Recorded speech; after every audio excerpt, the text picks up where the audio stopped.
Hello everyone, welcome back to Chimu's Chemistry, an online platform that will make your chemistry your chemistry.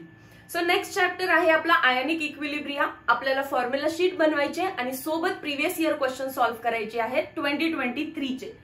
Text book open करा. Chapter number 3 आहे ionic equilibria. So नावाप्रमाणे definition important आहे. आता what is ionic equilibria? इंट्रोडक्शनच्या paragraph मध्ये underline करा. Equilibrium कशाने denote करतो आपण? डबल हेडेड एरोज असे असणार आहेत. हाफ हेडेड एरोज आहेत दोन्ही डायरेक्शन मध्ये. हाफ हेडेड एरोजच आहे पण दोन्ही डायरेक्शन मध्ये, forward and backward. So this is equilibrium between unionised molecule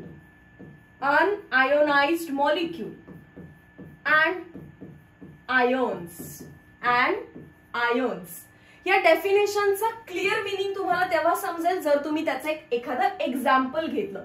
acetic ऍसिडचा formula माहिती आहे ना, लर्न करायचं. ऍसिटिक ऍसिड CH3COOH आणि याला जर तुम्ही पाण्यात टाकलं, ठीक आहे, तर मीडियम काय झालं? ऍक्वियस, म्हणून तिथे ऍक्वियस लिहितो.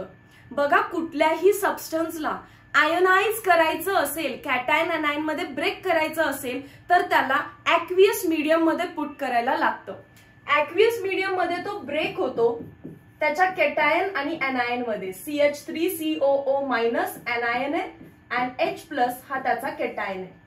So cation and anions togetherly called as ions. आणि अनआयोनाइज्ड मॉलिक्यूल मध्ये जेव्हा इक्विलिब्रियम येतं आपण त्याला आयनिक इक्विलिब्रियम म्हणणार आहे. ठीक आहे, अजून थोडे 4-5 एक्झाम्पल्स दिले आहेत, ते रीड करून घ्या. त्यानंतरचा इम्पॉर्टंट पॉइंट आहे to differentiate between strong electrolytes and weak electrolytes. सगळ्यात पहिल्यांदा what are electrolyte? Substances that give rise to ions. जो कॅटायन अँड अनायन मध्ये ब्रेक करू शकतो त्याला तुम्ही इलेक्ट्रोलाइट म्हणता. KCl, K+Cl-, NaCl, Na+Cl- and so on. भरपूर एक्झाम्पल्स आपल्याला पाहिजेत. मग या चॅप्टर मध्ये बेसिकली आपण इलेक्ट्रोलाइट्स वरती फोकस करणार आहे. तुम्ही मला नॉन इलेक्ट्रोलाइट्सचे एक्झाम्पल देऊ शकता? Very nice. Glucose, sucrose, urea जे आपण सोल्युशन चॅप्टर्स मध्ये केले, दे were non electrolytes. And ionic equilibria chapter मध्ये आपण इलेक्ट्रोलाइट्स वरती फोकस करायचे. इलेक्ट्रोलाइट्स दोन टाइपचे आहेत, strong electrolytes and weak electrolytes. Strong electrolyte मध्ये first point, electrolytes that completely dissociates. Electrolytes that completely ionize म्हणूया. डिसोसिएट म्हणजे पण आयन्स मध्ये ब्रेक करणं आणि आयनाइज मध्ये म्हणजे पण आयन्स मध्ये ब्रेक करणं. सो कम्प्लिटली आयनाइज होतात किंवा ऑलमोस्ट कम्प्लिटली असा वर्ड यूज केला जातो. Electrolytes that ionise completely or almost completely are called as strong electrolytes. म्हणजे काय? जर मी NaCl एक्झाम्पल घेतलं, NaCl ला मी ऍक्वियस मीडियम मध्ये पुट केलं तर तो कम्प्लिटली डिसोसिएट करतो Na+ कॅटायन आणि Cl- अनायन. हे कॅटायन अनायन सुद्धा त्याच्या ऍक्वियस स्टेट मध्येच असतात. सो एरो जर तुम्ही पाहिला तर तो एरो फक्त फॉरवर्ड डायरेक्शन मध्ये, सिंगल डायरेक्शन मध्ये, युनि डायरेक्शन मध्ये आहे, कारण त्याचं 100% डिसोसिएशन झालेलं आहे किंवा ऑलमोस्ट 100% डिसोसिएशन झालेलं आहे. जर मी एक्झाम्पल घेतलं HCl, त्याला मी ऍक्वियस मीडियम मध्ये घेतलं तर अगेन एरो हा स्ट्रेट हेडेड सिंगल डायरेक्शन मध्ये असणार आहे. H+ ऍक्वियस आणि Cl- ऍक्वियस. याचा अर्थ काय? जितकं NaCl तुम्ही घेतलेलं आहे ते सर्वच्या सर्व आयनाइज झालं कॅटायन अँड अनायन मध्ये. जितका HCl आपण घेतलेला आहे तो सर्व आयनाइज झाला त्याच्या कॅटायन अँड अनायन मध्ये. बट प्रत्येक सबस्टन्स कम्प्लिटली आयनाइज करेल असं नाहीये. काही सबस्टन्सेस पार्शियली आयनाइज करतात. So electrolytes that undergo partial ionization are called as weak electrolytes. For example, acetic acid CH3COOH हा एक वीक ऍसिड आहे आणि वीक ऍसिड असल्यामुळे तो कम्प्लिटली त्याच्या कॅटायन अनायन मध्ये ब्रेक होत नाही. तो जरी ब्रेक झाला CH3CO- and H+, मीडियम काय असणार आहे? हे ऍक्वियसच. तर हे परत एकमेकांच्या कॉन्टॅक्ट मध्ये येतात आणि ऍसिटिक ऍसिड बनवतात. 100 मॉलिक्युल्स जर आपण ऍसिटिक ऍसिडचे घेतले असतील तर त्यातले अगदी 1 किंवा 2च मॉलिक्यूल त्याच्या कॅटायन आणि एनायन मध्ये ब्रेक होतात आणि बाकीचे उरलेले 98 हे याच फॉर्म मध्ये राहतात. तुम्ही इनिशियली किती घेतलेले? 100. आयनायझेशन स्टार्ट झालं, एकात किंवा 2 मॉलिक्यूल त्याच्या कॅटायन एनायन मध्ये ब्रेक फॉर्म मध्ये राहतात, पण उरलेले सर्व जुळून परत त्याच्या मेन मॉलिक्यूल फॉर्म मध्ये येतात. याचा अर्थ आयोनायझेशन झालं, तो इलेक्ट्रोलाइट तर आहे बट कम्प्लीट आयोनायझेशन होत नाही, पार्शियल आयोनायझेशन झालं. सो आपण त्याला वीक इलेक्ट्रोलाइट्स म्हणणार आहे. स्पेलिंग करेक्शन करून घ्यायचे, वीक इलेक्ट्रोलाइट्स म्हणणार आहे. हा पार्ट क्लिअर होतं. त्याच्यानंतर स्ट्रॉंग ऍसिड, स्ट्रॉंग बेस हे कशाचे एक्झाम्पल असणार आहेत? Definitely they are examples of strong electrolytes. मग वीक इलेक्ट्रोलाइट्सचे एक्झाम्पल काय असेल? Weak acid, weak base. तुमच्या अकॉर्डिंग तुम्हाला काय वाटतं या चॅप्टरचा इम्पॉर्टंट पार्ट काय असेल? स्ट्रॉंग इलेक्ट्रोलाइट्स की वीक इलेक्ट्रोलाइट्स? स्मार्ट आन्सर आहे वीक इलेक्ट्रोलाइट्स, कारण आपल्या चॅप्टरचं नाव आहे आयोनिक इक्विलिब्रिया आणि इक्विलिब्रियमला आपल्याला शिकायचं आहे. स्ट्रॉंग इलेक्ट्रोलाइट्स तर कम्प्लिटली आयोनाइज करतायत, तिथे इक्विलिब्रियम एक्झिस्टच करत नाहीये. आपल्याला स्टडी कोणाचा करायचा आहे? वीक इलेक्ट्रोलाइट्सचा करायचा आहे. पण मी तुमचे स्ट्रॉंग इलेक्ट्रोलाइट्स लर्न करून घेईन, सो त्या व्यतिरिक्त जर कोण आलं तर तो पक्का वीक इलेक्ट्रोलाइट असणार आहे. आय रिपीट, मी तुमचे स्ट्रॉंग ऍसिड, स्ट्रॉंग बेसेस म्हणजे स्ट्रॉंग इलेक्ट्रोलाइटचे एक्झाम्पल लर्न करून घेतेय, सो दॅट त्याच्या व्यतिरिक्त जर कोणतं एक्झाम्पल आलं तर ते डायरेक्टली वीक इलेक्ट्रोलाइटचं असणार आहे. ठीक आहे. स्ट्रॉंग ऍसिड लर्न करायचे आहेत आपल्याला. स्ट्रॉंग ऍसिड मध्ये सगळ्यात पहिलं example HCl, second HNO3, third H2SO4. अगदी 10th स्टँडर्ड मध्ये सुद्धा हे 3 ऍसिड तुम्हाला माहिती होते. Hydrochloric acid, nitric acid, sulphuric acid. सोबत अजून ऍड करतेय मी 4th HCl, तसाच कोण असणार आहे आपला HBr, 5th HI. HCl, HBr, HI असं जरी लक्षात ठेवलं तरी पण चालेल. अजून एक 6th वन ऍड करा, तुमच्या सिलेबसचा पार्ट आहे म्हणून HClO4. पण या चॅप्टर मध्ये मला पहिले 5 लागणार आहेत. 2 पार्ट होतील आता, HCl, H2SO4, HNO3, HBr, HI. तुम्हाला ज्या पद्धतीमध्ये लर्न होतं त्या पद्धतीमध्ये त्याला लर्न करा. हे 5 आहेत आपले स्ट्रॉंग ऍसिड. मग मी जर एक्झाम्पल दिलं तुम्हाला H2S, काय एक्झाम्पल दिलेले? H2S, hydrogen sulphide. याला ऍक्वियस मीडियम मध्ये पुट केलं तर तुम्हाला कन्फ्युजन नसलं पाहिजे की तो स्ट्रॉंग इलेक्ट्रोलाइट आहे का वीक आहे. स्ट्रॉंग ऍसिड मध्ये मी एक्झाम्पल्स तुमचे लर्न करून घेतलेत. H2S आहे का त्या एक्झाम्पल मध्ये? नाहीये, म्हणजेच तो वीक इलेक्ट्रोलाइट असणार आहे. सो हे कसं ब्रेक होणार आहे रे? हायड्रोजन आणि सल्फर मध्ये. हायड्रोजन आणि सल्फर मध्ये. हायड्रोजन वरती काय चार्ज आहे हे सल्फरच्या बेसला लिहिलेलं आहे, काहीच लिहिलेलं नाहीये म्हणजे चार्ज 1 आहे. आणि सल्फर वरती काय चार्ज आहे तो हायड्रोजनच्या बेसला लिहिलेला आहे, तो किती आहे? 2. पहिला केटायन असतो सो +1, दुसरा एनायन असतो सो -2. ठीक आहे. जेव्हा तुम्ही डिसोसिएशन करताय तेव्हा पहिला केटायन आणि मग एनायन. वरच्या एक्झाम्पल मध्ये मी पहिला एनायन लिहिलाय, त्याचं रिझन आहे की तो ऑर्गॅनिक आहे आणि ऑर्गॅनिक मध्ये शक्यतो हा एनायन वाला स्पीसीज पहिल्यांदा येतो. ठीक आहे. चला तर मग सगळ्यात पहिल्यांदा तर स्पीसीज मध्ये हायड्रोजन असेल तर तुम्हाला ओळखेल तो ऍसिड आहे. मॅम मी पाठ करून घेतलेल्या 5 मधला असेल तर तो स्ट्रॉंग ऍसिड आहे आणि जर नसेल तर तो वीक ऍसिड किंवा मी त्याला वीक इलेक्ट्रोलाइटच्या कॅटेगरीमध्ये शिकवू शकते. मग हा ऍसिटिक ऍसिड आहे का स्ट्रॉंग मध्ये? नाहीये. कशामध्ये लिहिलं तुम्ही एक्झाम्पल? वीक इलेक्ट्रोलाइट मध्ये. सिमिलर वे मध्ये आपण स्ट्रॉंग बेस लर्न करायचे. वीक बेस तुमचे पाठ होऊन जातील. स्ट्रॉंग बेस मध्ये सगळ्यात पहिल्यांदा एलिमेंट्स ऑफ ग्रुप 1 बघा. What are elements of group 1? Hydrogen is placed above group 1, तो ग्रुप 1 चा नाहीये. सो त्याच्यानंतर कोण आहे? ली, ना, को, रब, से. फ्रँशियमला का घेत नाहीये, कारण तो रेडिओ ऍक्टिव्ह आहे. लिथियम, सोडियम, पोटॅशियम, रुबिडियम आणि सीझियम. ली, ना, को, रब, से. बेसचं एक्झाम्पल आहे. मग बेस ते असतात ज्याच्यामध्ये OH असतो, OH ग्रुप असतो.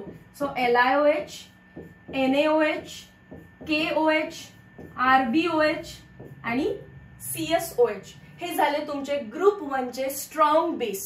आता similarly group 2 elements of group 2 कोण कोण आहेत रे? बेटा, मांगे, कार, स्कूटर, बाप, राजी. बेटा बेरिलियम, मांगे, कार, स्कूटर, बाप आणि रेडियम घेत नाही आपण. त्याचं रिझन अगेन तो रेडिओ ऍक्टिव्ह आहे. परत बेसेस शिकतोय आपण. सो बेस मध्ये OH ग्रुप असतो, पण ग्रुप 2 मध्ये ह्या बेरिलियमची व्हॅलेन्सी किती असणार आहे? 2. म्हणजे OH ग्रुप्स किती लागतील आपल्याला? 2. MgOH twice, CaOH twice, SrOH twice, BaOH twice. So जर यापैकी कोणतंही एक्झाम्पल आलं तर तुम्हाला बिनधास्तपणे त्याला स्ट्रॉंग बेस म्हणायचं आहे. पण या व्यतिरिक्त काही आलं तर तुम्ही त्याला वीक बेस म्हणणार आहे. थोडेसे एक्झाम्पल्स परत डिस्कस करूया. तुम्ही मला आयडेंटिफाय करून सांगा की तो स्ट्रॉंग इलेक्ट्रोलाइट आहे की वीक इलेक्ट्रोलाइट आहे. ठीक आहे. सगळ्यात पहिल्यांदा if I ask you HF, if I ask you H3PO4, किंवा जर मी तुम्हाला विचारलं CuOH ट्वाइस, किंवा मी तुम्हाला विचारलं AlOH थ्राइस, असे काही एक्झाम्पल्स ते तुम्हाला देऊ शकतात. आपण ऍसिड आणि बेस वरती फोकस केलेला आहे. तर HF H आहे म्हणून तुम्ही आन्सर मध्ये काय लिहिणार आहे? ऍसिड. पण मॅम मी पाठ करून घेतलेल्या 5 मध्ये नाहीये. HCl, HBr, HI हे 3 आहेत. HF आहे का? नाहीये. सो हा झाला वीक ऍसिड. सिमिलर वे मध्ये H3PO4 जर आपण म्हटलं हायड्रोजन आहे सो ऍसिड आहे, पण आपण पाठ केलेल्या पैकी नाहीये. So that is weak acid. CuOH twice, OH आहे म्हणून तो बेस आहे, पण एलिमेंट ऑफ ग्रुप 1 आणि 2 मधला नाहीये. सो तो वीक बेस आहे. AlOH थ्राइस, अगेन OH आहे म्हणून तो बेस आहे, पण आयदर एलिमेंट 1 आणि 2 मध्ये तो दिसत नाही. ली, ना, को, रब, से नाहीये. बेटा, मांगे, कार, स्कूटर, बाप, राजी नाहीये. सो हा सुद्धा वीक बेस आहे. आणि हे वीक ऍसिड्स आणि वीक बेस सगळे कशाचे एक्झाम्पल्स आहेत? आपल्या वीक इलेक्ट्रोलाइटचे. सो जेव्हा तुम्ही त्याचं डिसोसिएशन कराल पक्का तिथे इक्विलिब्रियम असणार आहे. हा पॉइंट क्लिअर झाला इथपर्यंत? ओके. नेक्स्ट आपल्याला फोकस करायचा आहे सॉल्ट्स वरती. There are 4 different types of salt.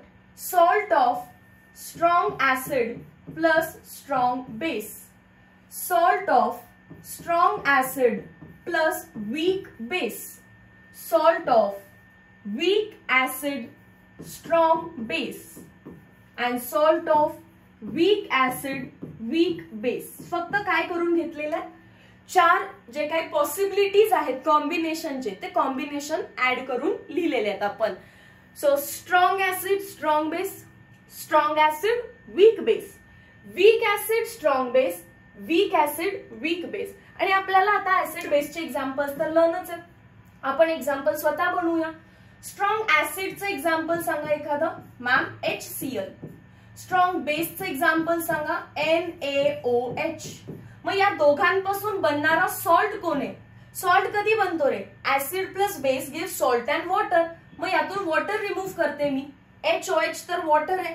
मग उरलेला पार्ट जर तुम्ही एकत्र केला, जसं की काय येतो? NaCl. पहिला कॅटायन मग एनायन. मग NaCl काय झाला? NaCl become salt of strong acid strong base. मग तुम्हाला आयडेंटिफाय करता आलं पाहिजे. समजा हे तर फर्स्ट एक्झाम्पल झालं आपलं NaCl. मी तुम्हाला सेकंड एक्झाम्पल दिलं. एनी एक्झाम्पल मी तुम्हाला देऊ शकतो. तुम्हाला ओळखायचंय की तो सॉल्ट आहे तर तो या 4 पैकी कुठल्या सॉल्ट कॅटेगरीमध्ये व्यवस्थित फिट होणार आहे. चला तर मग एक्झाम्पल घेऊया आपण एक Na2SO4. पहिलं तर हे कसं ओळखणार मॅम की हा सॉल्ट आहे? याच्याकडे हायड्रोजन आहे का? नाही. मग तो ऍसिड नाही. याच्याकडे OH आहे का? नाही. मग तो बेस नाहीये. तर थर्ड पॉसिबिलिटी आहे की तो सॉल्ट आहे. आणि सॉल्ट असेल तर आपल्याला क्लिक झाल्या पाहिजे या गोष्टी की जर Na लिहिलाय तर तो पक्का NaOH कडून आलाय आणि SO4 लिहिलाय तर तो पक्का H2SO4 कडून आलेला आहे. NaOH एलिमेंट ऑफ ग्रुप 1 म्हणजे स्ट्रॉंग बेस आहे. H2SO4 स्ट्रॉंग ऍसिड आहे. So it is salt of strong acid strong base. So मी दोन्ही पद्धतीने सॉल्व्ह करून दाखवलं.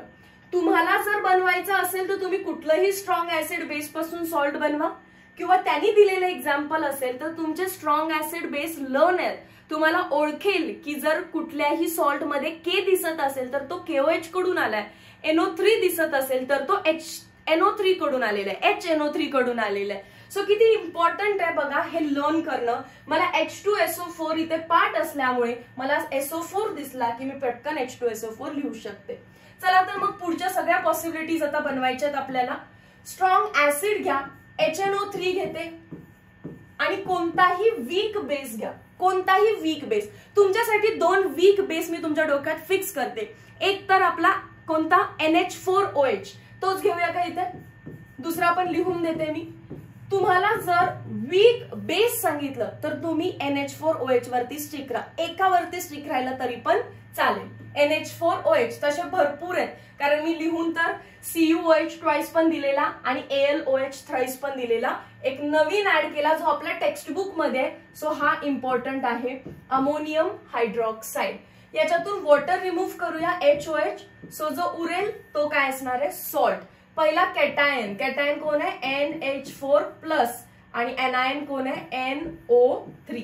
सो अमोनियम नायट्रेट बनला. This is salt of strong acid weak base.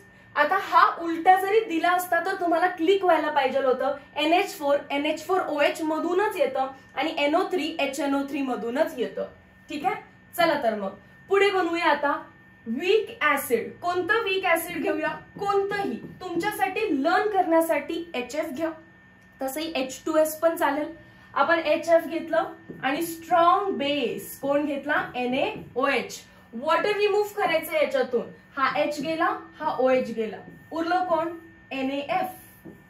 So NaF जर तुमच्या समोर असेल तर तुम्हाला क्लिक झालं पाहिजे. Na हा NaOH कडून आलाय आणि F हा HF कडून आलेला आहे. ठीक आहे, next part weak acid weak base. Weak acid कोणता लक्षात ठेवायला सांगितला HF. वीक बेस कोणता लक्षात ठेवायला सांगितलेला आहे NH4OH. Yes or no. आता वीक मध्ये लक्षातच ठेवायचे असतील तर ते दोघांचं कॉम्बिनेशन लक्षात ठेवा. याच्यातून H गेला, याच्यातून OH गेला, उरलेल्या पार्टला मी फ्यूज करते. पहिला कॅटायन NH4 आणि दुसरा एनायन. हे एक्झाम्पल्स तुमच्या समोर आहेत. तुम्हाला रिव्हर्स जाता आलं पाहिजे किंवा स्वतः सॉल्ट बनवता पण आला पाहिजे. क्वेश्चन कसे येतात ते चेक करूया आता. Which among the following is not an example of salt of strong acid weak base? प्रत्येक ऑप्शनला जायचंय, चेक करायचंय तो सॉल्ट आहे का. जर सॉल्ट असेल तर तो कुठल्या ऍसिड अँड बेस पासून बनलाय, and check out which is not an example of, not विचारलेलं आहे, not an example of strong acid weak base. First option मध्ये मला Cl दिसतोय म्हणजे तो HCl मधून आलेला असणार, त्यात स्ट्रॉंग ऍसिड आहे. आणि NH4 दिसतोय तर NH4 म्हणजेच NH4OH कडून आलेला असणार, वीक बेस आहे. So option number A is a salt of strong acid HCl and weak base NH4OH. मी नेक्स्ट ऑप्शन चेक केला, अगेन NH4OH काय असतो, वीक बेस, आणि NO3 HNO3 कडून आलाय, स्ट्रॉंग ऍसिड. सो B पण मॅच नाही होत आहे. CuSO4 कडे जाऊया. Cu कुठून आला असणार आहे रे, CuOH ट्वाइस मधून, आणि हा झाला तुमचा वीक बेस, आणि SO4 काय झाला, strong acid. Weak base strong acid. मला नॉट विचारलाय तो ऑप्शन नंबर D वरती काय फोकस केला त्यांनी, Na2SO4. Na दिसला तर तो NaOH कडून आला आणि SO4 म्हणजे तो H2SO4 कडून आलेला आहे. हा कोण आहे, स्ट्रॉंग बेस, आणि पुढचा कोण आहे, strong acid. So this is salt of strong acid strong base. त्यांनी मला विचारलंय which is not an example of salt of strong acid weak base. पहिले 3 आहेत, लास्ट ऑप्शन नाहीये. सो लास्ट ऑप्शनला डायरेक्टली काय करूया, tick. Next, which among the following salts turns red litmus blue in its aqueous solution. Red लिटमसचं blue होणं म्हणजेच तो काय आहे रे, basic in nature. Basic in nature. मग आता आपण थोडंसं बॅक स्लाइडला जाऊ आणि एक ऍडिशन करू याच्यामध्ये. जेव्हा तुम्ही स्ट्रॉंग ऍसिड आणि स्ट्रॉंग बेस एकमेकांमध्ये ऍड करताय तर ते न्यूट्रलायझेशन कडे जाईल, बरोबर ना. स्ट्रॉंग ऍसिड आणि स्ट्रॉंग बेस एकमेकांमध्ये ऍड झाले तर न्यूट्रलायझेशन होईल. न्यूट्रलायझेशन होत आहे म्हणजेच त्याचा पीएच रेंज जो असेल तो काय असणार आहे 7. लिटमस पेपर कसा राहणार आहे अनचेंज, न्यूट्रल राहणार आहे. स्ट्रॉंग ऍसिड आणि वीक बेसचं मिक्सचर घेतलं असेल तर याच्यामध्ये स्ट्रॉंग कोण आहे, याच्यामध्ये स्ट्रॉंग कोण आहे, स्ट्रॉंग ऍसिड आहे. जर स्ट्रॉंग ऍसिड आहे तर त्याचा पीएच पण काय होतो ऍसिडिक. पीएच पण कसा होतो त्याचा ऍसिडिक. सो हा जो सॉल्ट आपण बनवला NH4NO3 which is salt of strong acid weak base, जो स्ट्रॉंग आहे त्याच्यासारखं सॉल्टचं नेचर बनतं. स्ट्रॉंग ऍसिड आहे सो सॉल्ट पण कसा बनतो acidic in nature. So pH काय झालेला आहे त्याचा ऍसिडिक. पीएच ऍसिडिक आहे म्हणजे पीएच इज लेस दॅन 7 आणि याच्यामध्ये जो तुमचा ब्ल्यू लिटमस असेल तो रेड टर्न होईल कारण red is indication for acidity. Blue litmus turns red. Next कडे जाऊ आपण. सॉल्ट ऑफ NaF काय आहे, salt of weak acid strong base. याच्यामध्ये बघितलं तर स्ट्रॉंग कोण आहे बेस आहे, मग तो बेसिक नेचरचा बनेल. जो बनणारा सॉल्ट आहे तो बेसिक नेचरचा बनेल म्हणजेच कोण NaF. पीएच कसा आहे त्याचा बेसिक म्हणजेच कसं आहे pH is greater than 7. Basic असेल तर काय होईल red litmus turns blue, turns blue. ठीक आहे. चलो नेक्स्ट पार्ट. वीक ऍसिड आणि वीक बेस जिथे येतं तिथे थोडेसे 3-4 स्टार लावून ठेवा कारण याचा आन्सर डायरेक्टली तुम्ही बघून देऊ शकत नाही. तिथे वीक ऍसिडचा के दिला जाईल आणि वीक बेस साठी केबी ची व्हॅल्यू दिली जाईल. के अँड केबीच्या व्हॅल्यूज डिटरमाइन करतील की बनणारा सॉल्ट हा ऍसिडिक इन नेचर आहे की बेसिक इन नेचर आहे. जसं की जर के ची व्हॅल्यू ग्रेटर दॅन केबी असेल तर ऍसिडिक इन नेचर असतो. जर केबी ची व्हॅल्यू ग्रेटर दॅन के झाली तर बेसिक इन नेचर असेल. आणि थर्ड जर दोघांची के इक्वल्स टू केबी झाला तर न्यूट्रल सॉल्ट बनणार आहे. ठीक आहे. याला हायड्रोलायसिस ऑफ सॉल्ट मध्ये शिकवलं जातं पण आपण कमीत कमी टाइम मध्ये कॉन्सेप्टला पुढे घेऊन चाललोय. मग आता आपल्याला विचारलेलं आहे रेड लिटमस टर्न्स ब्ल्यू म्हणजेच बेसिक नेचर कोणाचं आहे. पहिला तर तुम्ही हे दिलेले सगळे सॉल्टचा फॉर्म्युला लिहून काढा अँड आयडेंटिफाय करा की ते कोणापासून बनलेलं आहे. ऑप्शन नंबर ए मध्ये म्हणताय सोडियम ऍसिटेट. ऍसिटेट म्हणजेच CH3COO आणि सोडियम. ऑर्गॅनिक मधला जो काही तुमचा पार्ट आहे म्हणजे CH3COO हा ऑर्गॅनिक पार्ट आहे तर तो आधी लिहिला जातो. सो सोडियम ऍसिटेट आहे अँड सोडियम ऍसिटेट कोणापासून बनलेला आहे CH3COH म्हटलं की ऍसिटिक ऍसिड म्हणजेच वीक ऍसिड आणि Na म्हटलं तर स्ट्रॉंग बेस.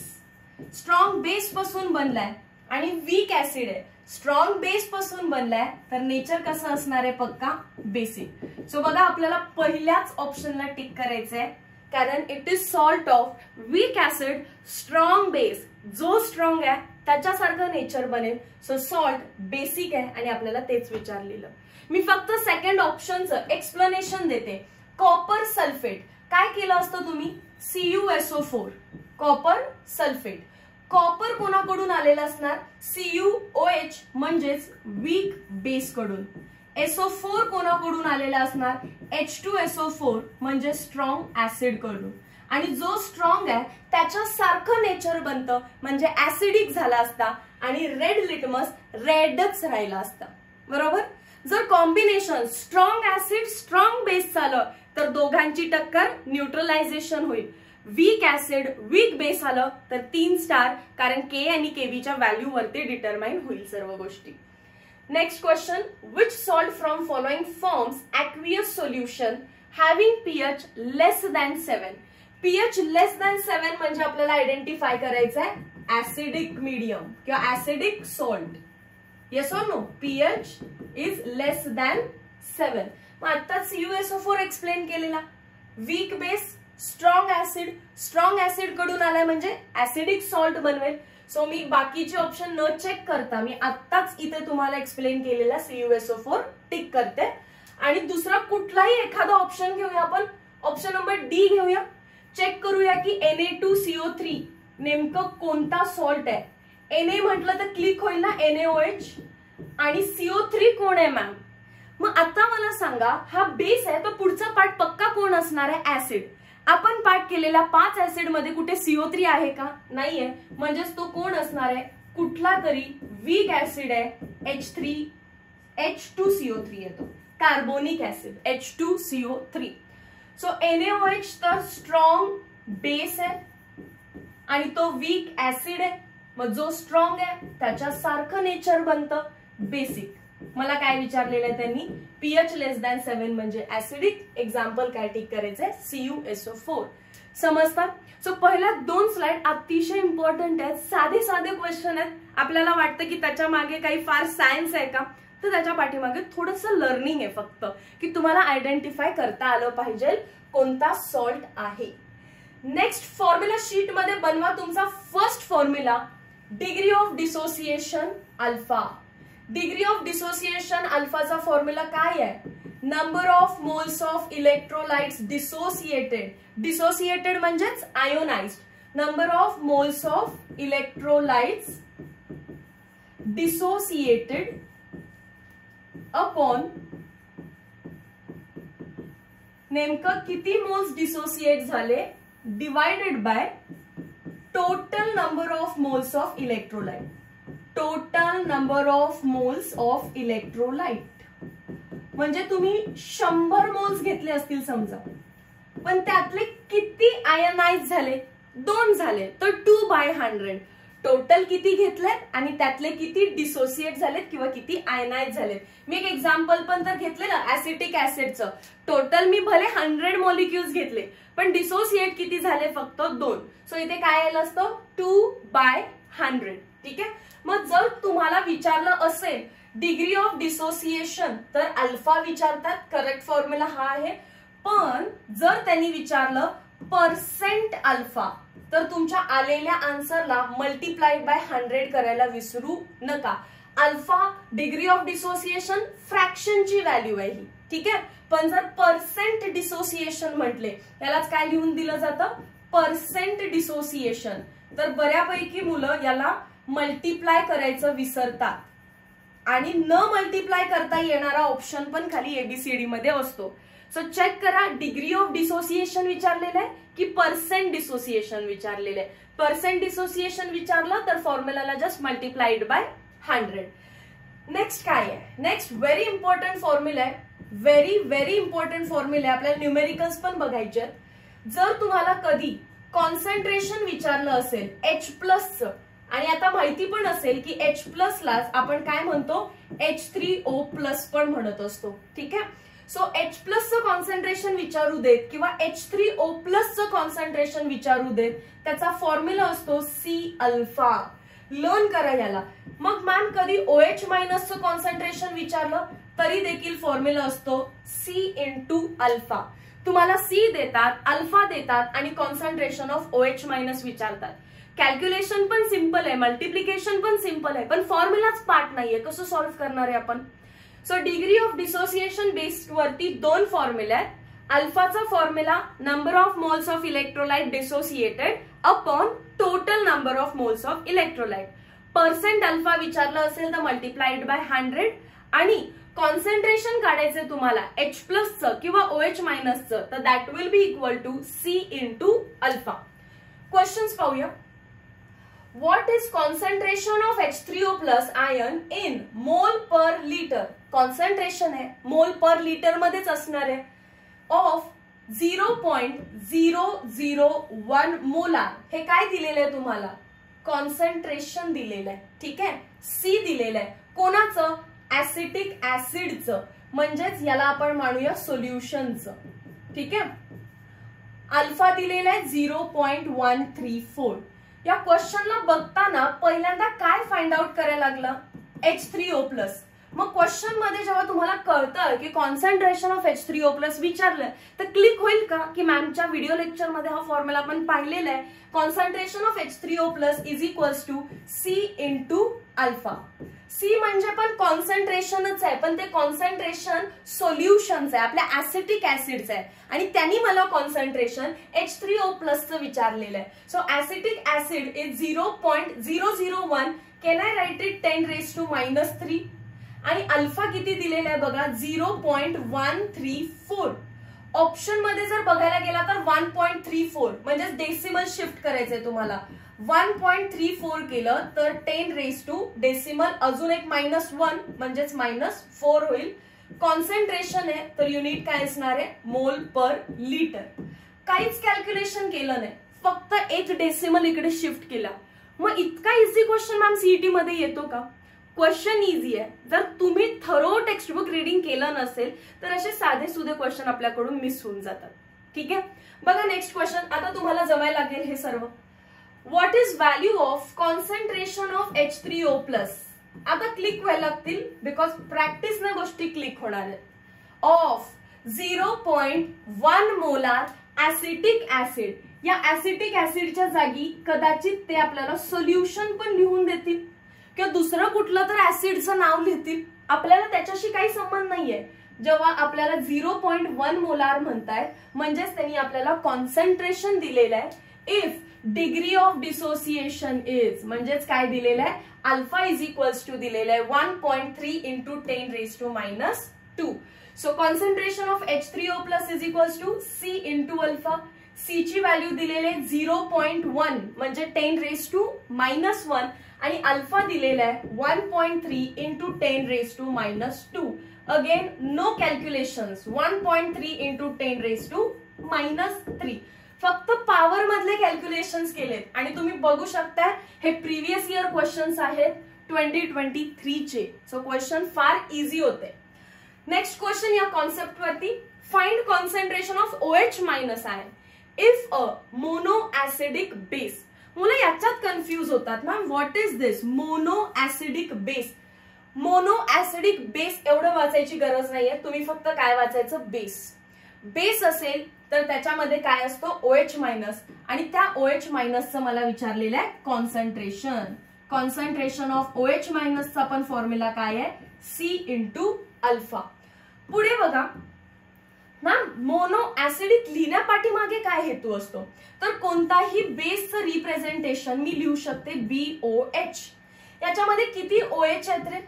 एकच आहे ना, एक आहे म्हणून त्याला म्हणतात मोनो.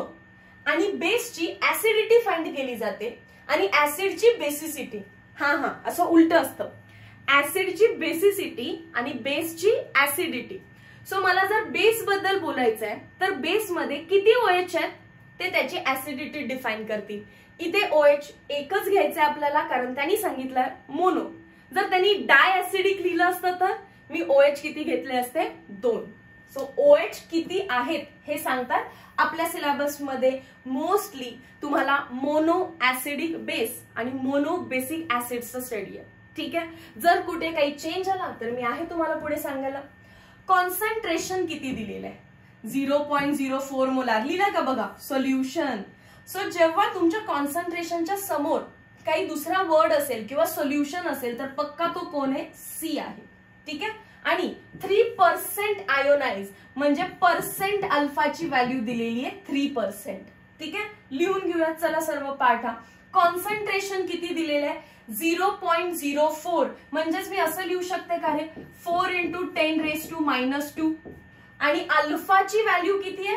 येस सांगा कोणतं? 3 नाहीये, 3 डिवायडेड बाय 100 आहे.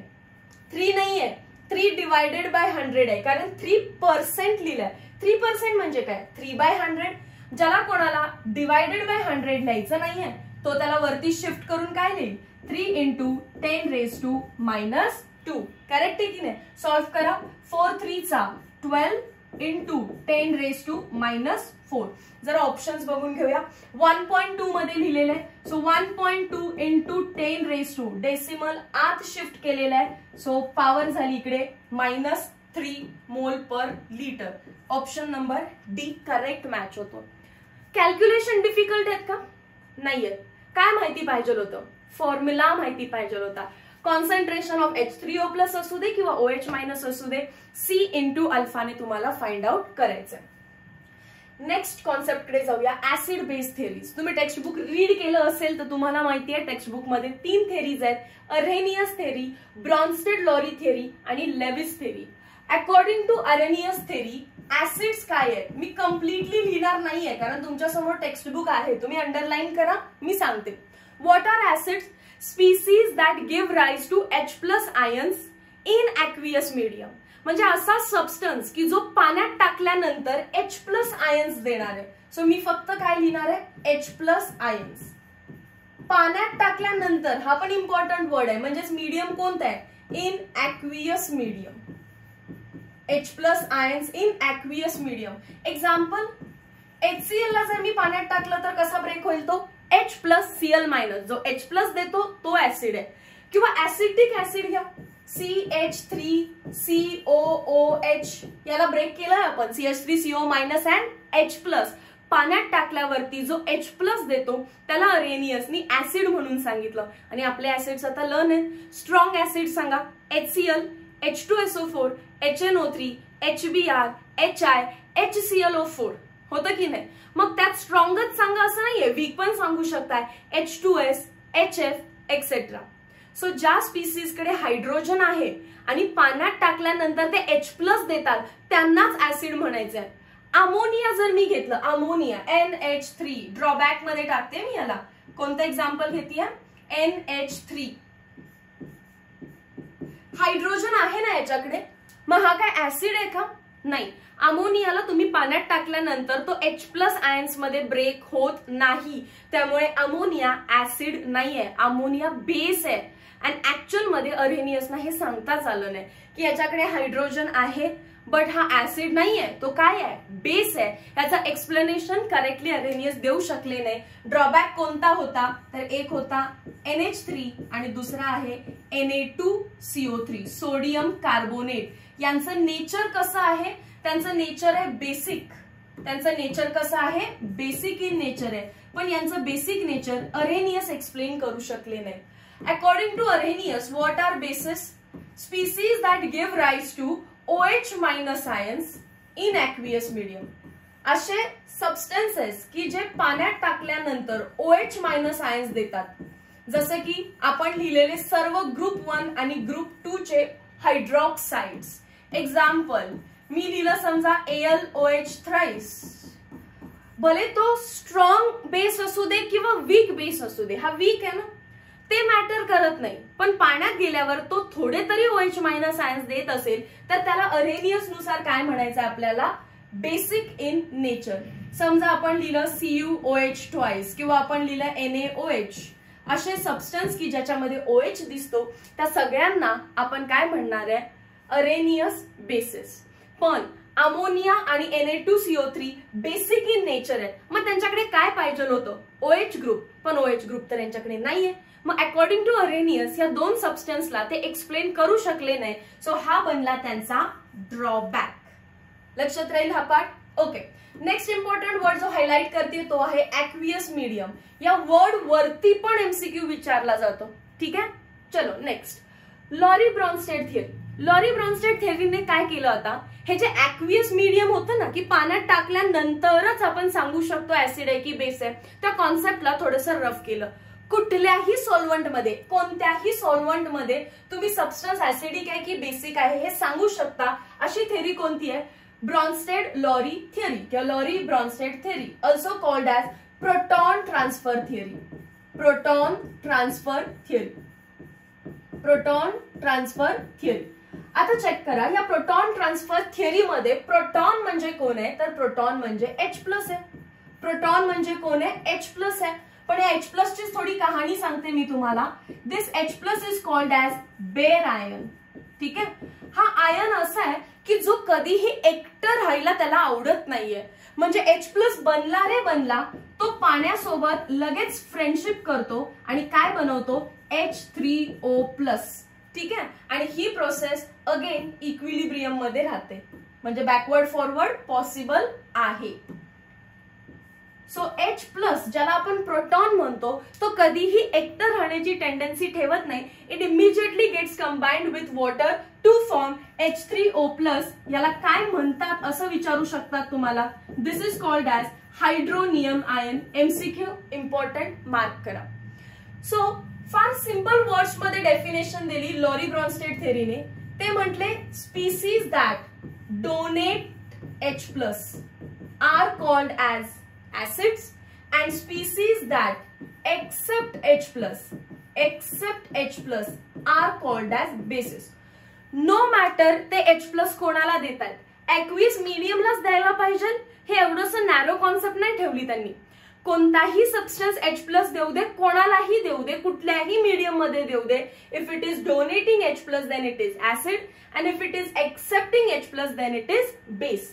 मग कोण H प्लस देऊ शकतं? अरे ज्याच्याकडे आहे तोच तर देऊ शकतो. मग सगळे लिहा आपले. HCl लिहा, HBr लिहा, HI लिहा, H2SO4 लिहा, HNO3 लिहा आणि स्ट्रॉंगच का वीक लिहिले तरी पण चालतील आपल्याला. H2S लिहा एक्सेट्रा. ज्याच्याकडे हायड्रोजन आहे तो हायड्रोजन डोनेट करत असेल तर तो ऍसिड आहे. मग बेस कोण आहे? जे H प्लस ला घेतात ते H प्लस ला का घेतायत?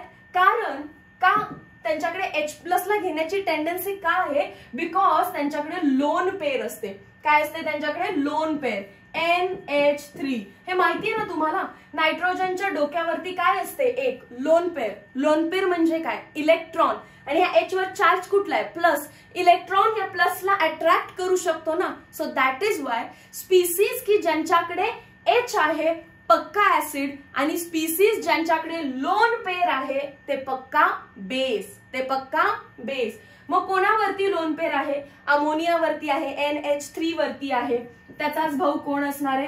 PH3 वरती लोन पेअर आहे. ठीक आहे. आपल्या सिलेबस मध्ये जे दिलेले आहेत मी त्यांना फक्त थोडंसं हायलाइट करतेय. कार्बन फॅमिलीमध्ये कुठल्याही टाईपची लोन पेअर नाहीये. नायट्रोजन फॅमिलीकडे लोन पेअर असते तर तो पार्ट मी लिहिलेला आहे. ऑक्सिजन फॅमिलीकडे लोन पेअर आहे H2O वॉटर. आता खरं तर वॉटर वरून एक नवीन कॉन्सेप्ट चालू होईल आता इथे. मग वॉटर मध्ये तर H आहे मग तो काय असला पाहिजे? ऍसिड. पण ऑक्सिजनवर तर लोन पेअर दिसते म्हणजे तो काय असला पाहिजे? बेस. येस, करेक्ट विचार करताय तुम्ही. वॉटरला आपण इथे हायलाइट करून ठेवू. It act as acid because it has H plus and base because it have lone pair. And species जे ऍसिड ऍज वेल एज बेस सारखं ऍक्ट करतात त्यालाच काय म्हणतो आपण? Amphoteric in nature. पण बेसिक आयडिया क्लिअर होते. H असेल तर ऍसिड आणि लोन पेअर असेल तर base. Done with this part. यांचे ड्रॉबॅक्स काय आहेत? जसं की AlCl3 ड्रॉबॅक. AlCl3 याच्याकडे हायड्रोजन आहे का रे? नाहीये. मग हा ऍसिडिक नाहीये. मग अल्युमिनियमकडे लोन पेअर असते का? नसते. मग आम्हाला कसं ओळखेल लोन पेअर आहे की नाही? केमिकल बॉन्डिंग मध्ये सांगितलेलं आहे व्यवस्थितपणे. सो अल्युमिनियमकडे लोन पेअर नाहीये. आता जर अल्युमिनियमकडे लोन पेअर नाहीये, हायड्रोजन पण नाहीये, मग तो ऍसिड आहे का बेस आहे? काय आहे नेमकं तो सांगता नाही आलं त्यांना. मग तो झाला ड्रॉबॅक. आणि AlCl3चं नेचर मी सांगते तुम्हाला. तो ऍसिडिक आहे पण तो का ऍसिडिक आहे हे लॉरी ब्रॉन्स्टेड थिअरीनुसार सांगता आलेलं नाहीये. नेक्स्ट लास्ट थेरी आली लेविस किंवा लेविस थेरी म्हणू आपण त्याला. लेविस थेरी मध्ये ऍसिडला डिफाईन केलं त्यांनी. Species that accept lone pair. जे लोन पेअरला एक्सेप्ट करतात. आणि बेसला म्हटले species that donate lone pair. आता पहिला आपण बेसचा स्टडी करूया. तुम्हाला ही आयडिया क्लिअर झाली. लोन पेअर डोनेट करायची असेल तर स्वतःकडे पहिला लोन पेअर पाहिजे ना, मगच डोनेट करतील. कोण आहेत रे एक्झाम्पल तसे? Ma'am ammonia. Very nice. अजून कोण आहे? PH3. चलो ठीक आहे. अजून भरपूर एक्झाम्पल आहेत. आपल्या टेक्स्टबुक मध्ये अमोनिया दिलेलं आहे. हा पार्ट क्लिअर झाला. चलो ठीक आहे. आता मला इथून पुढे काय सांगायचं आहे? लोन पेअर एक्सेप्ट कोण करेल? लोन पेअर एक्सेप्ट कोण करेल? ज्याच्याकडे वॅकंट ऑर्बिटल आहे. कारण लोन पेअर म्हणजेच इलेक्ट्रॉन्स आहेत त्यांना राहायला घर पाहिजे. मग कोणाकडे येते वॅकंट ऑर्बिटल? AlCl3. BF3 मी जे लिहून देते तेच पाठ करायचे, FeCl3 etcetera. These are called as Lewis acid. Organic chemistry मध्ये पण आपण याचा स्टडी करतो. AlCl3, BF3, FeCl3 म्हणजेच यांच्याकडे वॅकंट ऑर्बिटल आहे, त्या वॅकंट ऑर्बिटल मध्ये ते लोन पेअरला घेऊ शकतात. That is why they 3 are examples of Lewis acids. Clear आहे? यांच्यामध्ये काही एक ड्रॉबॅक नाहीये. आता लॉरी ब्रॉन्स्टेड थेअरीला प्रोटॉन ट्रान्सफर थेअरी म्हटलं आणि त्याच्यातून एक अजून छोटी कॉन्सेप्ट एक आहे, त्याचा ओरिजिन झाला conjugate acid base pair. Conjugate acid base pair. आता हा पार्ट काय आहे बघा, आपण बघूया वॉटरची रिॲक्शन HCl सोबत. ठीक आहे, अँड रिॲक्शन केली आपण. आता मला पहिल्यांदा सांगा, तुम्हाला यातला पटकन ऍसिड बेस ओळखायचा असेल तर HCl ओळखेल ना. HCl काय आहे? ऍसिड आहे. मग वॉटर काय आहे? बेस आहे. ओके, व्हेरी नाईस, ओळखलं. मग आता पुढे सांगा, ऍसिडचं काम काय असतं? ऍसिडचं काम काय असतं? टू डोनेट H+, Cl- झाला, त्याने त्याचा H+ डोनेट केला, उरलं काय? Cl-. मग बेसचं काम काय असतं? त्या H+ ला घेणं. प्रोटॉन ट्रान्सफर थेअरी आहे ना. ऍसिडचं काम काय आहे? डोनेट H+, बघा आताच लिहिलं आपण. आणि बेसचं काम काय आहे? Accept H+. याने जर तो H+ घेतला तर तो काय बनेल? H3O+. Isn't it? चला तर मग आता मी जर 2 एरोज इथे ड्रॉ करणार आहेत, व्यवस्थित ऑब्झर्व करायचं. वॉटर आणि H3O+ ची एक मी पेअर बनवली आणि दुसरं बनवली HCl आणि Cl-. पहिल्या पेअरचा विचार करता कशाचा डिफरन्स आहे? मॅम वॉटर आणि H3O+ मध्ये फक्त एका प्रोटॉनचा डिफरन्स आहे. ह्याच्यामध्ये H2O आहे, तो H3O+ आहे, म्हणजे एक H+ जास्त आहे. H+ म्हणजेच कोण रे? प्रोटॉन. सो अशी पेअर की फक्त एका प्रोटॉनचा डिफरन्स आहे त्याच्यामध्ये, that is called as conjugate acid base pair. That is called as conjugate acid base pair. हा जर बेस असेल तर तो कोण असणार आहे? त्याचा स्वतःचाच कॉन्जुगेट ऍसिड. बेसचा पेअर कोण असतो? Conjugate acid. आता इथे या, हा ऍसिड आहे, हा त्याचा काय असणार आहे मग? Conjugate base. हा काय असणार आहे त्याचा? Conjugate base. HCl आणि Cl- मध्ये सुद्धा एका सिंगल प्रोटॉनचा डिफरन्स आहे.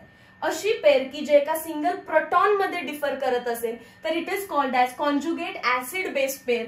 बेसचा कॉन्जुगेट ऍसिड बनतो आणि ऍसिडचा कॉन्जुगेट बेस बनतो. समजला हा part? Very nice.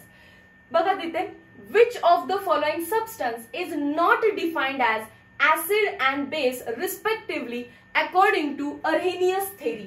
Arrhenius theory नुसार species that give rise to H+ ions are called as acids and that give rise to OH- ions in aqueous medium are called as base. So आपल्याला विचारले which of the following is not defined.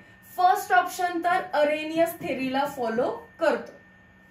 त्याच्यानंतर बी option मध्ये मला कुठलाही hydrogen दिसतच नाहीये, इकडे पण OH दिसत नाही. सो ऑप्शन नंबर बी ला टिक करा. AlCl3 हा ऍसिड आहे पण तो लेविस ऍसिड आहे. NH3 हा बेस आहे पण तो कुठला बेस आहे? मी त्याचं एक्झाम्पल लिहिलेलं लॉरी ब्रॉन्स्टेड बेस मध्ये ऍज वेल ऍज लेविस बेस मध्ये, कारण त्याच्याकडे काय आहे? लोन पेअर आहे. इथे बघा H आहे, सो H असेल तर अरेनियस ऍसिड, OH असेल तर Arrhenius base. Option A, C, D are Arrhenius acids and bases.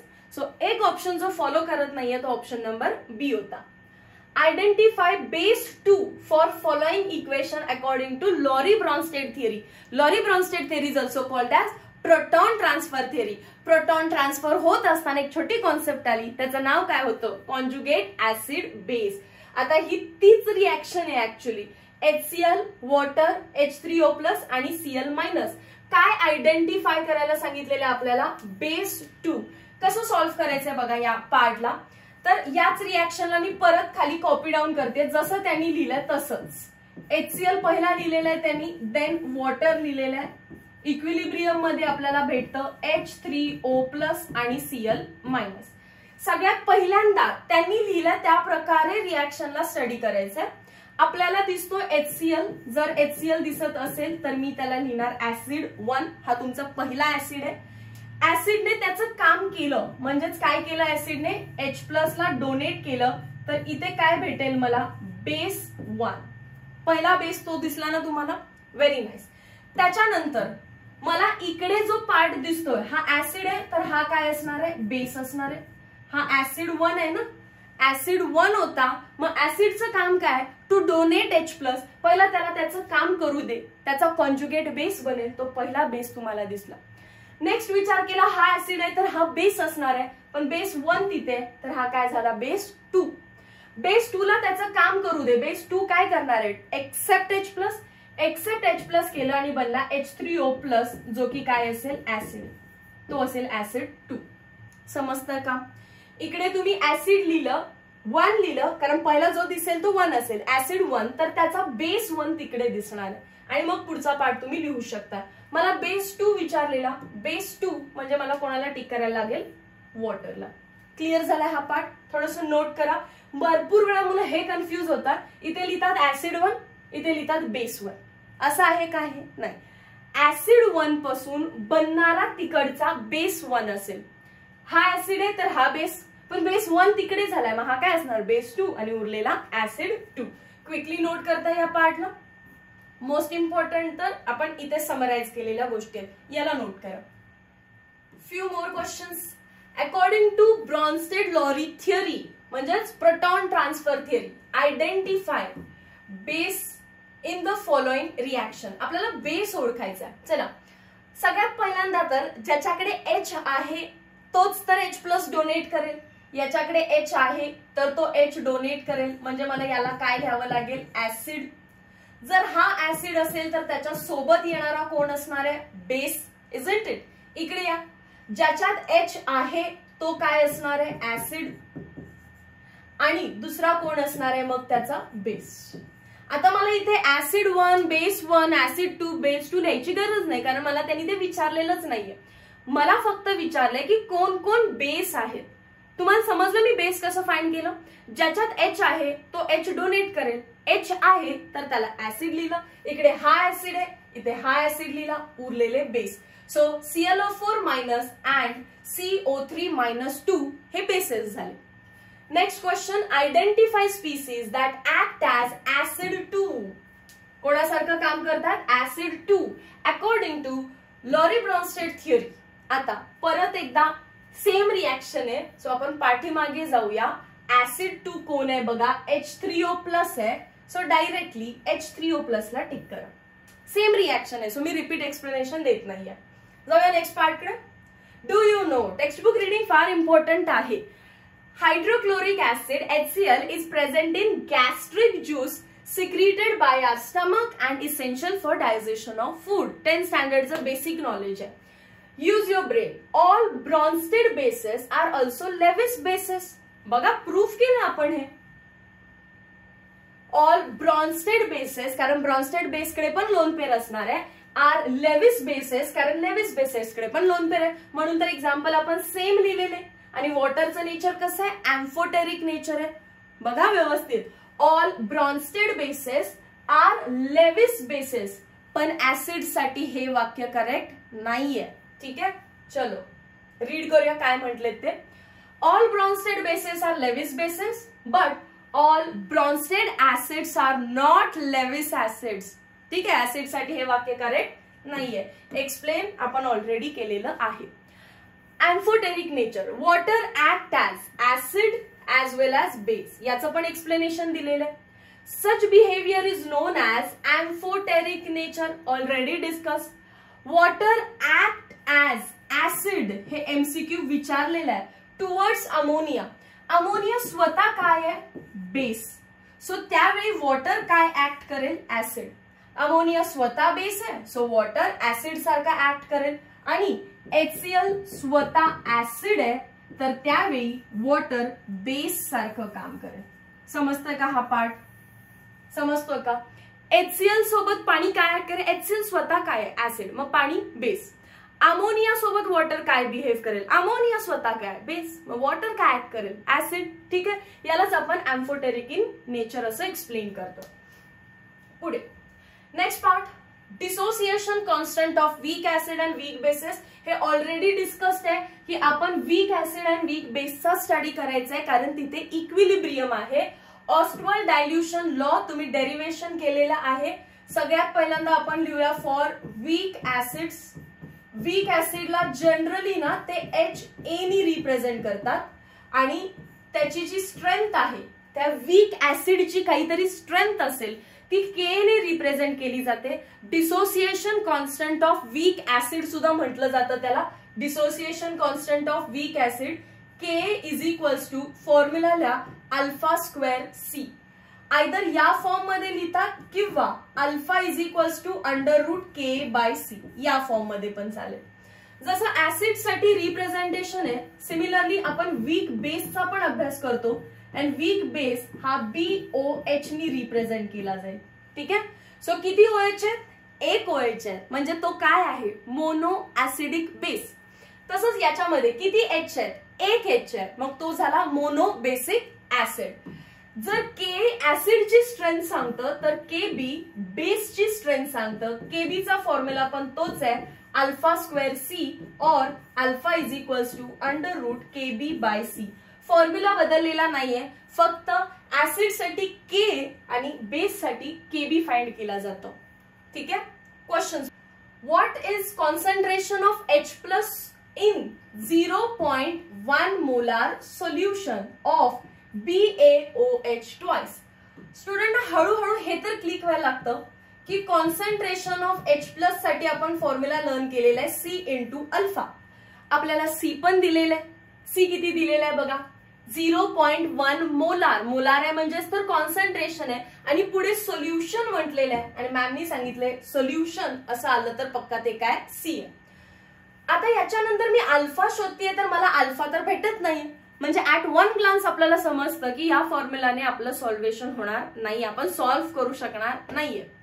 दुसरा ड्रॉबॅक हा आला या क्वेश्चन मध्ये की BaOH ट्वाइस जर बघितलं आपण तर हा तर बेस आहे आणि बेस मध्ये OH मायनस असतात आणि त्यांनी मला H+ चं कॉन्सन्ट्रेशन विचारलेलं आहे. BaOH ट्वाइस हा एक स्ट्रॉंग बेस आहे. बघा आपल्या चार्ट मध्ये एलिमेंट ऑफ ग्रुप 2 त्याचं डिसोसिएशन कसं होईल? Ba+2 आणि 2OH-1 मध्ये. हे कसं करायचं असतं? पहिला काय दिसतो? Ba. दुसरं काय दिसतो? OH. ते लिहून ठेवा. नेक्स्ट Ba किती दिसतो? 1, तर इथे 1 लिहा आणि OH किती दिसतात? 2, तर तिथे 2 लिहा. Ba वर किती चार्ज आहे? हे OH च्या खाली असतं 2. OH वर किती चार्ज आहे? हे Ba च्या खाली असतं 1. पहिला केटायन, दुसरा एनायन. सो मला OH विचारलं असतं तर मी डायरेक्टली आन्सर केलं असतं की BaOH ट्वाइस त्यांनी 0.1 मोलार घेतलाय, तर Ba+ पण किती असणार आहे? 0.1. पण हा किती असतो? ट्वाइस. जर मी BaOH ट्वाइसचा बेरियम हायड्रॉक्साइडचा 1 मोल घेतले असतील तर त्यात 2 मोल OH मायनस असते, तर 0.1 घेतला तर हा किती असणार आहे? 0.2. मला OH मायनस विचारलं असतं मी पटकन 0.2 ला टिक केलं असतं, पण त्यांनी मला H+ विचारले. So I need one more relation जे की मी ऑटो आयनायझेशन ऑफ वॉटर मधून घेणार आहे. H+ आयन्स आणि OH मायनस आयन्सच्या कॉन्सन्ट्रेशन मध्ये एक रिलेशन आहे. बघा टेक्स्टबुक मध्ये 1.0 इंटू 10⁻⁻14 ऍड करा फॉर्म्युला शीट मध्ये. सो या फॉर्म्युलाने मला H+ आणि OH मधलं रिलेशन सांगितलं. आता मी बिनधास्तपणे H+ फाइंड करू शकते. Concentration of H+, concentration of OH किती आहे? 0.2. मी कसं लिहू शकते त्याला? 2 into 10⁻⁻1. Yes or no? That is equals to 1.0 into 10⁻⁻14. Let's solve. Concentration of H+ ions is equals to ही जी व्हॅल्यू आहे ती as it is 1.0 into 10⁻⁻14 divided by हा पार्ट इकडे गेला 2 इंटू 10⁻⁻1. मी काय करते? हा जो 1.0 आहे ना त्याला 10 कन्सिडर करते. का रे? 10⁻⁻1 ला 10⁻⁻1 कट होऊन जाईल. Yes or no? सो याला आपण कन्सिडर केलं 10/2 इंटू 10⁻⁻14 म्हणजेच आन्सर काय आलेलं आहे आपलं? 5 इंटू 10⁻⁻14. एकदा ऑप्शन्स चेक करा. येस, ऑप्शन नंबर बी. कॅल्क्युलेशन सिंपल आहे, कॅल्क्युलेशन तुम्ही करू शकता, पण काय प्रोसेसनी सांगितलं बघा. झटक्यात वाटलं की H plus is equals to C alpha, ma'am झालं सॉल्व, पण अल्फा दिलेला नाहीये.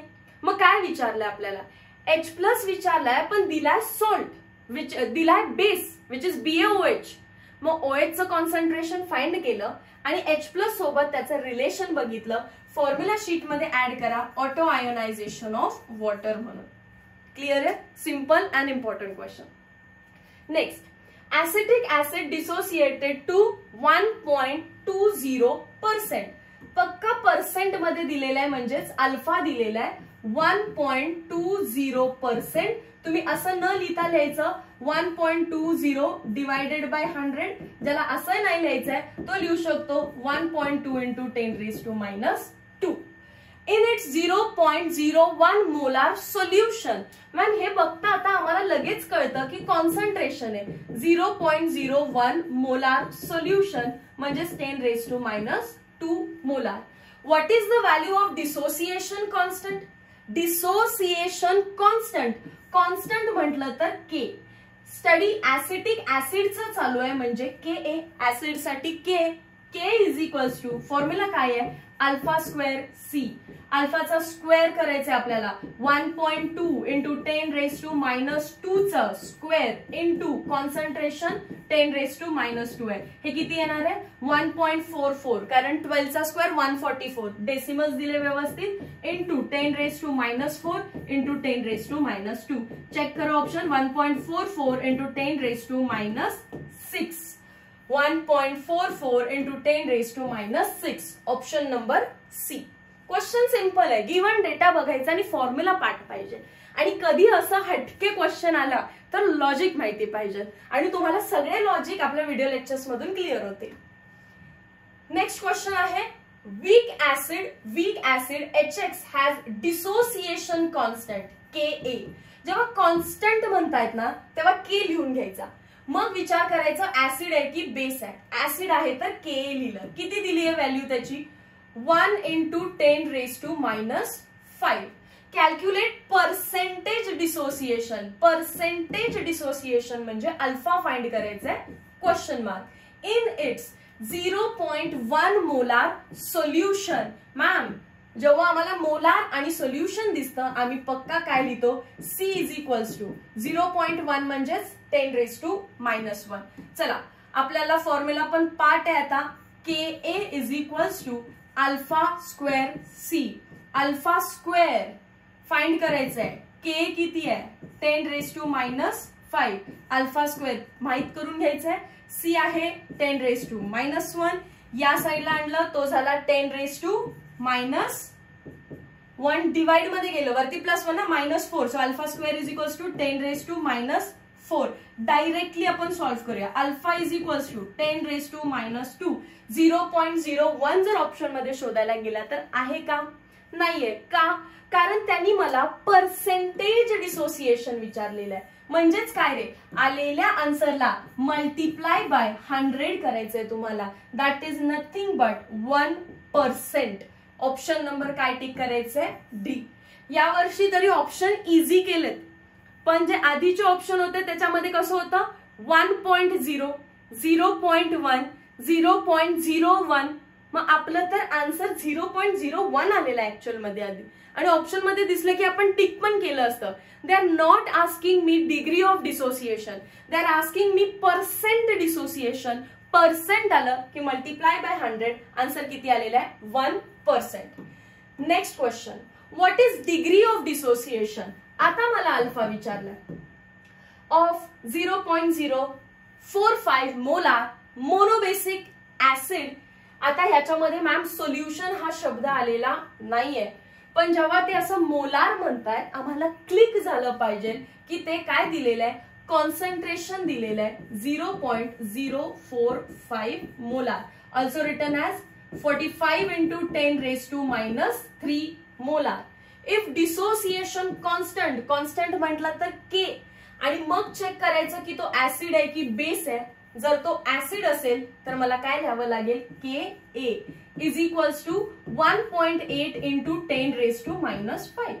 अजून एक ऍडिशनल इन्फॉर्मेशन त्यांनी दिलेली आहे. It is monobasic acid. आणि जेव्हा मोनो येतं ना तुम्ही रिलॅक्स राहा, फॉर्म्युलामध्ये काही चेंज होणार नाही. पण हा डाय बेसिक किंवा डाय ऍसिडिक आलं तर थोडस विचार करायला लागतो. सो मोनो आलं तर बिनधास्त राहायचंय, एवढं तरी समजलं. चलो formula alpha is equals to under root K/C. जसा फॉर्म्युला यूज करायचा तसा यूज करा. That is equals to under root K ची व्हॅल्यू मी असंही लिहू शकते का रेला 18 × 10⁻⁻6 डिवायडेड बाय काय आहे 45 × 10⁻³ 9च्या टेबल मध्ये येतं हे. सो 9 2 चा 18, 9 5 चा 45 × 10⁻³ वरती गेला काय बनणार आहे तो अगेन -3. याला रूट मध्ये ठेवा, अजून सॉल्व्ह करा.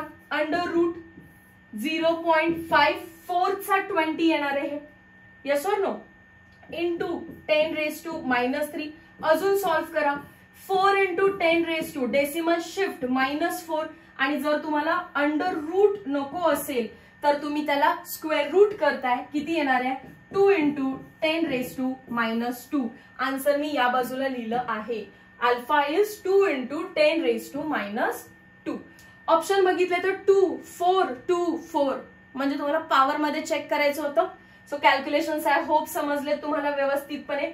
2/5 पर्यंत समजलंच आहे, त्याच्यानंतर 0.4 केलं, डेसिमल शिफ्ट केला, 2 × 10⁻² आलेले आन्सर. नेक्स्ट आपल्याकडे कॉन्सेप्ट आहे पीएच स्केल. पीएच स्केल बऱ्यापैकी आपल्याला माहिती असते की कॉन्सन्ट्रेशन ऑफ H+ आणि कॉन्सन्ट्रेशन ऑफ OH- जर इक्वल झाले तर याचा अर्थ पीएच आपला 7 आहे, म्हणजेच आपला जो सबस्टन्स आहे तो न्यूट्रल आहे. पण जर कधी असं झालं की कॉन्सन्ट्रेशन ऑफ H+ जे आहे ते जास्त झालं OH- आयन्स पेक्षा, H+ जास्त होणं म्हणजे ऍसिडिक नेचर झालं आणि ऍसिडचा पीएच 7 पेक्षा कमी असतो. नेचर विचारलं तर ऍसिडिक, पीएच विचारला तर <7. जर कधी H+ चा अमाऊंट कमी झालं किंवा मी उलट म्हटलं OH- चा अमाऊंट जास्त झालं, OH- चा अमाऊंट जास्त झालं तर तो बेसिक आहे आणि बेसिक साठी पीएच <7 राहणार आहे. आणि नेचर विचारलं तर काय म्हणतो आपण बेसिक. रेंज काय असते आपल्या स्केलची 14 पर्यंत. कधी रूम टेम्परेचरला 298 केल्विनला. सायंटिस्टचं नेम आहे सोरेन्सन. क्वेश्चन्स बघूया.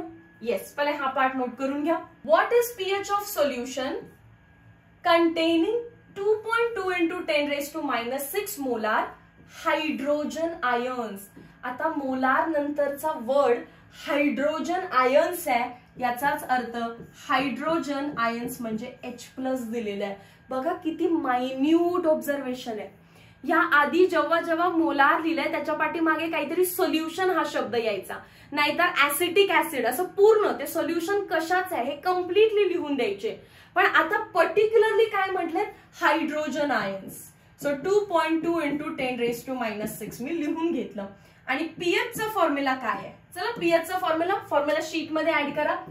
PH is equals to -log⁻10 of H+ ion concentration. आणि मी ऑलरेडी सांगितलं H+ असा एकटा राहत नाही, तो H3O+ बनतो, हायड्रोनियम आयन बनतो. सो बऱ्याचशाच बुक मध्ये त्या H+ च्या ठिकाणी H3O+ लिहिलं जाईल, पण तुम्हाला समजणं इम्पॉर्टंट आहे. POH is equals to -log⁻10 of OH- ions. चलो फॉर्म्युला तर इझी आपल्याला माहिती पण आहे. pH is equals to -log⁻10 of H+ ions ना. मग H+ म्हणजे मी डायरेक्टली व्हॅल्यू पुट करते.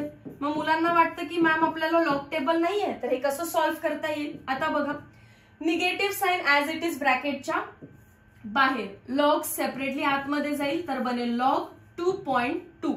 मल्टिप्लिकेशन असेल तर लॉगचं काय होतं ऍडिशन, आणि log 10⁻6. इथपर्यंत ओके सर्वांना पाठ. चला तर मग that is equals to minus sign as it is log 2.2 given मध्ये आहे का नाहीये, तर तुम्हाला काही लॉग पार्ट करावे लागतील बाळांनो.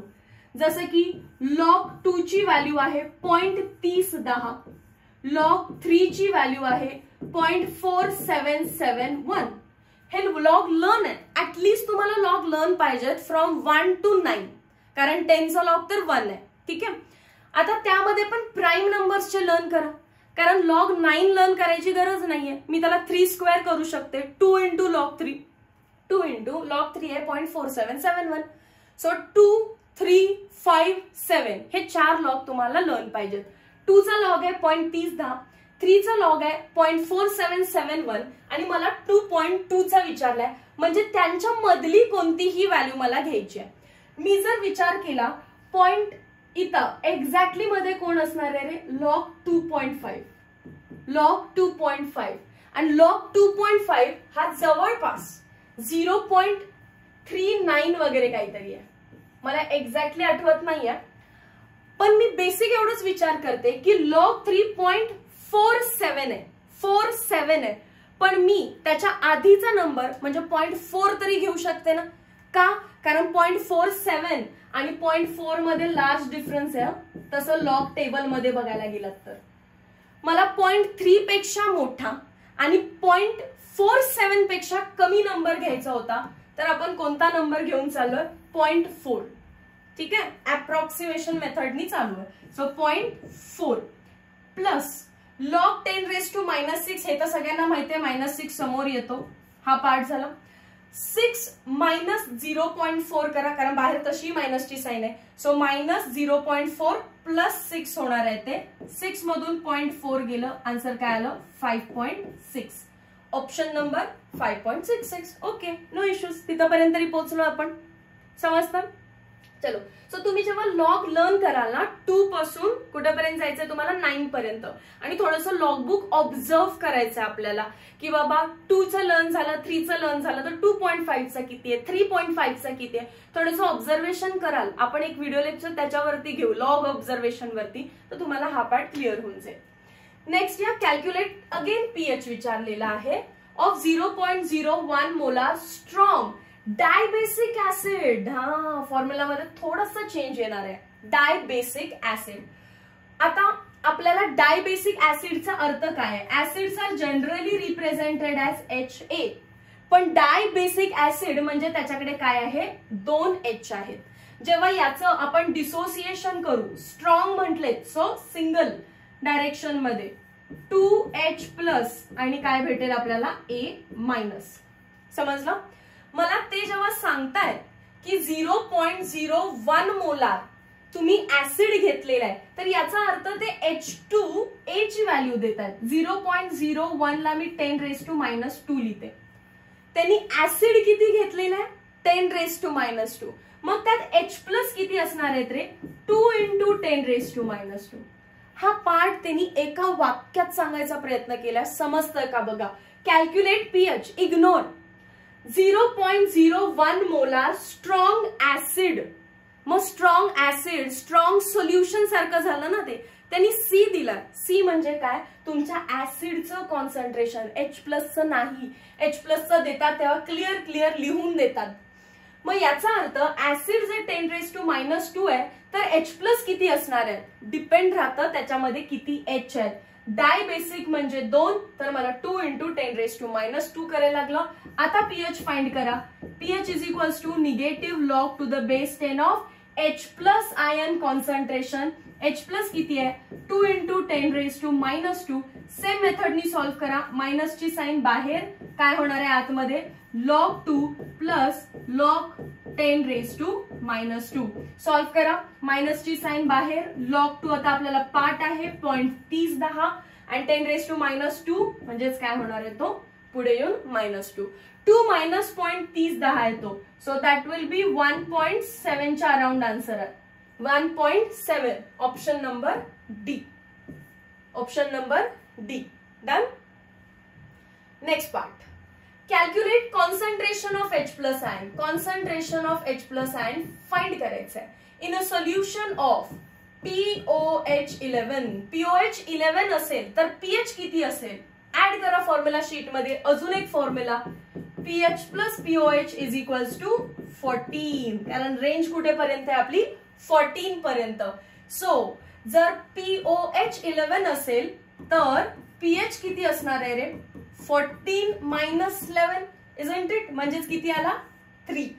मग मला सांगा, if pH is negative log of concentration of H plus. तर तुम्हाला यात व्हॅल्यू पुट करायची गरज आहे का आता, की बाबा पीएच किती दिलेला आहे, 3 दिलेला आहे, that is equals to minus log concentration of H plus.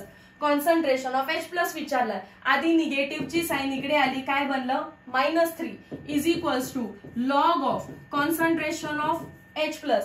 Log इकडे आला, काय बनेल अँटीलॉग. अँटीलॉग म्हणजेच काय 10⁻³ बनेल तो. हे सॉल्व्ह करायची गरज नाही, पण लॉजिक सांगण्यासाठी मी सॉल्व्ह केलेलं आहे. जेव्हा तुम्हाला समजतं की बाबा पीएच ची व्हॅल्यू 3 आहे, पक्का कॉन्सन्ट्रेशन ऑफ H प्लस काढायचं असेल तर 10⁻² च्या टर्म्स मध्ये ती व्हॅल्यू निगेटिव्ह करायची, 10⁻³ आणि डायरेक्टली टिक करा ऑप्शन नंबर डी ला. फ्रॅक्शन ऑफ सेकंडचा खेळ आहे. पीओएच 11 दिलाय, pH 3, so concentration of H plus 10⁻³ solve करायची गरज नाही, पण प्रूफ करून दिलं की बाबा नाही लागत सॉल्व्ह करायला. ट्रस्ट ठेवा, जर पीएच दिलाय तुम्हाला 4 तर कॉन्सन्ट्रेशन ऑफ H प्लस 10⁻⁻⁴. इथे 3 दिल द्या तर 10⁻⁻3. नेक्स्ट रीड करायचं आपल्याला, याच्यातून एमसीक्यू येतात. pH is crucial for digestion of food and other biochemical reactions in our body. pH maintain राहणं फार इम्पॉर्टंट टास्क आहे. बॉडीचा pH, ब्लडचा pH जर डिस्टर्ब झाला तर आपण जगणारच नाहीये. सो pH मेंटेन करण्याचं काम कोण करत असतं, बफर. सो येस, आपला नेक्स्ट पार्ट असणार आहे बफर. पण हा क्वेश्चन विचारू शकतात, गॅस्ट्रिक ज्यूस थोड्या वेळापूर्वी वाचलं ना, आपल्या स्टमक मध्ये आहे, त्याचा pH किती आहे बघा 2, highly acidic. pH of blood is maintained within the range 7.36 to 7.42 as it is value learn पाहिजे. आणि जर विचारलं ऍसिडिक आहे बेसिक आहे तर ना ऍसिडिक म्हणायचं ना बेसिक म्हणायचं, स्लाइटली अल्कलाईनला टिक करायचं. कशाला टिक करायचं आपल्याला, स्लाइटली अल्कलाईन. फार बेसिक नाही आहे तो, स्लाइटली बेसिक आहे. Enzyme function effectively at a certain pH, म्हणजे एका पर्टिक्युलर एन्झाईमला काम करायचं असेल तर एक पर्टिक्युलर pH मेंटेन करायला लागतो. जसं की trypsin at best for alkaline pH विचारू शकतात.